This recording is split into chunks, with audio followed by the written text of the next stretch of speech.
Em React, um componente é a base, ou seja, no React nós temos uma pasta, além da pasta app, onde estão definidas as nossas páginas, hum, vamos também ter uma pasta que temos que criar, caso não exista, vamos criar uma pasta components. E é nesta pasta onde eu vou guardar todos os meus componentes, ok? Por exemplo, se eu quiser criar aqui um componente, vou criar aqui uma pasta com o nome de componente 1, ok? E o componente 1 será um fecheiro, TSX, ou seja, que é um TypeScript JSX. Já vamos explicar o que é isto. Então, temos aqui, então um componente é um fecheiro que vive numa pasta com o mesmo nome. Atenção às maiúsculas, tem que começar sempre com maiúscula. Components é em minúscula. Atenção também, aqui no page, os pages são sempre em minúscula. Agora, os componentes começam sempre em minúscula. Então vou definir aqui um componente genérico, ou seja, vou pôr aqui um export default function componente 1. E aqui tem que pôr o mesmo nome do que está aqui no fecheiro, ou seja, temos que repetir montes de vezes o mesmo nome. Estão a ver? Repito o nome. No nome da pasta, no nome do fecheiro e no nome da função. Okay? O componente tem igual nome da pasta, nome do fecheiro, nome da função. E aqui o componente, então, o que é um componente? O componente é uma função que retorna a JSX, ou seja, vai retornar um elemento. Então vamos fazer aqui um parênteses, só aqui em termos de formatação, e vou retornar aqui, eu sou o componente 1. Ok? Então, com isto eu posso agora usar este componente onde quiser.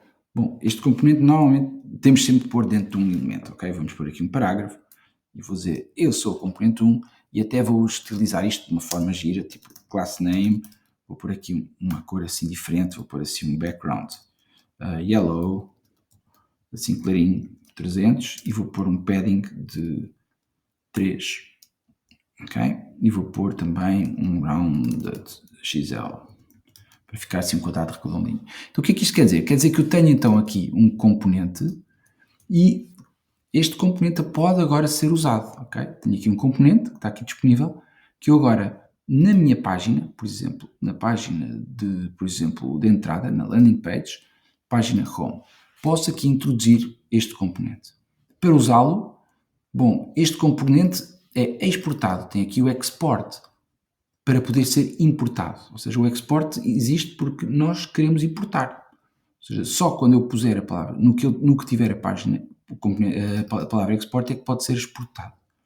Ou seja, aqui na minha page vou fazer aqui um import daquele componente.